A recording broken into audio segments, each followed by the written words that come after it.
Supreme court ने odd even को बताया अवैज्ञानिक। दिल्ली में बंद पड़े स्मॉग टावर पर दिल्ली सरकार को लगाई फटकार। कहा, स्मॉग टावर बंद होने पर जिम्मेदार अधिकारियों पर कार्रवाई हो।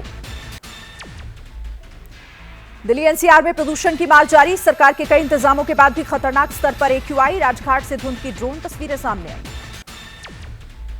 सुप्रीम कोर्ट की टिप्पणी के बाद दिल्ली में ऑड इवन लागू होने पर सस्पेंस। पर्यावरण मंत्री गोपाल राय ने कहा कि सुप्रीम कोर्ट की टिप्पणी का अध्ययन करने के बाद ही कोई फैसला होगा।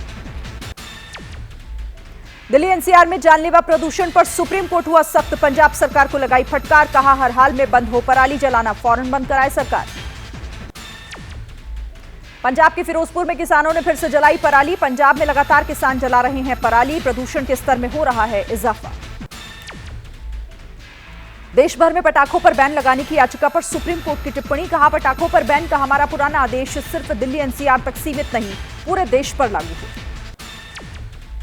जातीय सर्वे के बाद अब सामने आया बिहार में अलग अलग जातियों की सामाजिक और आर्थिक स्थिति का आंकड़ा। अनुसूचित जाति सबसे ज्यादा गरीब, सवर्णों में भूमिहार की स्थिति सबसे कमजोर। पटना में अपनी मांगों को लेकर बिहार विधानसभा के बाहर आंगनबाड़ी कार्यकर्ताओं का विरोध प्रदर्शन। पुलिस ने प्रदर्शनकारियों पर वाटर कैनन का इस्तेमाल किया। मानदेय दोगुना करने और सरकारी कर्मचारी का दर्जा दिए जाने की मांग। आंगनबाड़ी सेविकाओं पर पुलिस के एक्शन के विरोध में बीजेपी का विरोध प्रदर्शन। शीतकालीन सत्र के दौरान परिसर में बीजेपी एमएलसी ने सरकार के खिलाफ आवाज बुलंद की। पुलिस के एक्शन के बाद पटना के आर ब्लॉक चौराहे पर धरने पर बैठी आंगनबाड़ी सेविकाएं। मौके पर भारी पुलिस बल की तैनाती। धरने की वजह से लगा ट्रैफिक जैम। बिहार के आरा में महिला कॉलेज की छात्राओं का हंगामा। सड़क जाम कर गाड़ियों में तोड़फोड़। पेपर को लेकर व्यवस्था न होने पर फूटा गुस्सा। यूपी के लखनऊ में डायल 112 की महिला कर्मचारियों का प्रदर्शन। वेतन बढ़ाने और नियुक्ति पत्र की मांग को लेकर धरना दिया। छत्तीसगढ़ में पहले चरण की वोटिंग के बीच सूरजपुर में कांग्रेस के खिलाफ गरजे पीएम मोदी। कहा, इस चुनाव में कांग्रेस की विदाई पक्की, सुरक्षा के लिए कांग्रेस को हटाना जरूरी। सूरजपुर के बाद एमपी के सीधी में पीएम मोदी की जनसभा। पीएम ने कांग्रेस पर जनता का पैसा लूटने का आरोप लगाया। कहा, एमपी के मन में मोदी, फिर बनेगी बीजेपी की सरकार। आज तेलंगाना भी जाएंगे प्रधानमंत्री। हैदराबाद के लाल बहादुर स्टेडियम में बीसी आत्मागौरव सभा को संबोधित करेंगे। राजस्थान के नागौर में गहलोत सरकार पर बरसे अमित शाह। राजस्थान सरकार को सबसे भ्रष्ट सरकार बताया। कहा, देश का पहला राज्य जिसके सचिवालय में सोना और कैश मिलता है। मध्य प्रदेश के चुनावी अखाड़े में बीजेपी की ओर से कांग्रेस पर चौतरफा प्रहार। बीजेपी अध्यक्ष जेपी नड्डा ने कहा, कांग्रेस का मतलब लूट, धोखा, छलावा और परिवारवाद को बढ़ावा। हैदराबाद के नामपल्ली में ओवैसी का door to door campaign. Owaisi बोले, तेलंगाना में तीसरी बार भी बनेगी केसीआर की सरकार। जयपुर में सीएम गहलोत ने मोदी डूगरी गणेश मंदिर के भगवान के दर्शन किए। पूजा पाठ करके भगवान का आशीर्वाद दिया। विधानसभा चुनाव के बाद राहुल गांधी अपनी भारत जोड़ो यात्रा के दूसरे चरण की शुरुआत कर सकते हैं। सूत्रों के मुताबिक दिसंबर से फरवरी के बीच होगी भारत जोड़ो यात्रा। मध्य प्रदेश के चुनावी अखाड़े में समाजवादी पार्टी के मुखिया अखिलेश ने झूठी अपनी ताकत। ओरछा में जनसभा को संबोधित किया। एमपी चुनाव प्रचार में राहुल का जोर। कल से 12 नवंबर तक अलग अलग जिलों में राहुल गांधी का चुनावी कार्यक्रम। 13 नवंबर को भोपाल में पदयात्रा करेंगे राहुल गांधी। छत्तीसगढ़ में पहले चरण का मतदान। 20 सीटों में से 10 सीटों पर मतदान खत्म हो चुका है। 10 सीटों पर अभी वोटिंग जारी।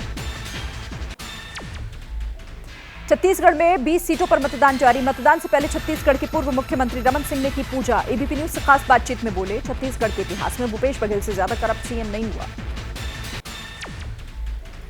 लोकतंत्र के महापर्व पर लोगों में दिखा भारी उत्साह। बुजुर्ग हो या लाचार, मतदान को लेकर लोगों में गजब का उत्साह। दोबारा पोलिंग बूथ पर वोट डालने पहुंचे Mizoram CM Zoramthanga. Polling booth पर किया मतदान। पहली बार में खराब मिली थी ईवीएम।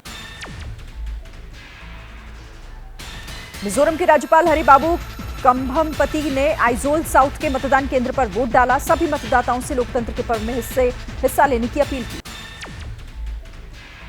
छत्तीसगढ़ के जगदलपुर पोलिंग बूथ पर बीजेपी उम्मीदवार किरण देव ने वोट डाला। लोगों से वोट की अपील की।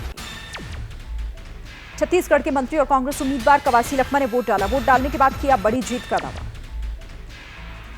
छत्तीसगढ़ विधानसभा चुनाव 2023 के पहले चरण के लिए एक बुजुर्ग महिला ने अपना वोट डाला। दंतेवाड़ा के मतदान केंद्र पर दिया वोट।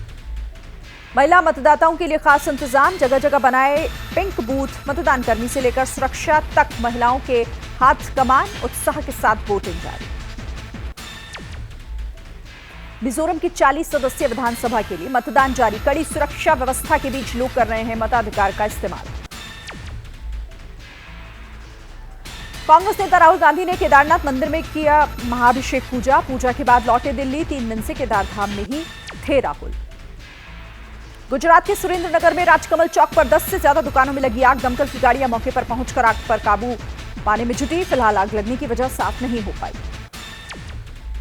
भोपाल में सोम ग्रुप ऑफ कंपनीज पर इनकम टैक्स की छापेमारी, करीब 50 ठिकानों पर आयकर विभाग का छापा, मुंबई, दिल्ली, कोलकाता, कटक और बेंगलुरु में भी एक्शन।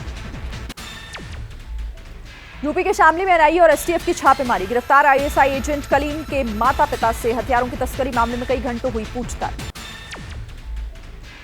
तमिलनाडु के राज्य मंत्री ईवी वेलू पर इनकम टैक्स विभाग का एक्शन, 5वें दिन भी आईटी की छापेमारी जारी, 40 से ज्यादा जगहों पर सर्च कर रही है टीम। अयोध्या में दीपोत्सव की तैयारियां हुई तेज, दीयों के साथ साथ फूलों से सजेगा भव्य राम मंदिर, निर्माणाधीन एरिया में जलाए जाएंगे बिना तेल वाले दिए। कर्नाटक के बेंगलुरु में भारी बारिश के बाद कई इलाकों में जलभराव देखने को मिला, बारिश की वजह से बढ़ी लोगों की परेशानी।